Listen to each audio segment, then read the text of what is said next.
تعالي بقى اقولك على فكرة بسيطة جدا هتتخلصي بيها من الردة اللي بتبقى في العيش وانتي بتسخنيه وتخلي البوتاجاز عندك بالشكل ده. صباح الخير، ازيكم عاملين ايه؟ بصوا بقى شوفوا الوردة الحلوة دي. الورد ده لسه طالع عندي في الجنينة، ده ورد بلدي انا كنت زرعاه وفرحت جدا لما نزلت الجنينة النهاردة ولقيتها طالعة بصراحة، فحبيت ان انا اصبح عليكم بيها، ريحتها تحفة.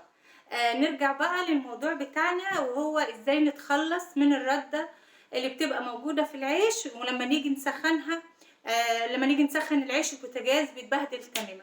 تعالوا اقول لكم ازاي انا بتخلص منها وازاي نحافظ على البوتاجاز بتاعنا نضيف. يلا بينا نسمي الله ونبدأ الفيديو بتاعنا.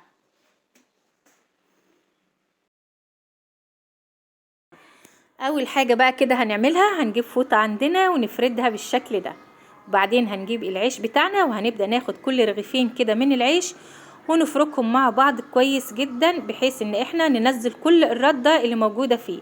عايزة اقولك هتلاقي كمية ردة كبيرة جدا نزلت معاكي، لكن بصراحة عشان الفوطة الوان احنا مش شايفينها، لكن هوريها لكم برضو في نهاية الفيديو بتاعنا، هوريكم قد ايه كمية الردة اللي نزلت معانا. كل الكمية دي كانت هتنزل عندك على البوتاجاز بتاعك زي ما انا قلتلك. فبصراحة الطريقة والفكرة حلوة جدا، هتريحك وهتخليلك البوتاجاز عندك نظيف. بصي كده شوفي كمية الردة اللي نزلت قد ايه، شايفين؟ كمية كبيرة جدا زي ما انتم شايفين كده. طبعا انا حبيت ان انا اوريها لكم، ودلوقتي بقى هبدأ المها وانضف الرخامة بتاعتي مرة تانية. تمام.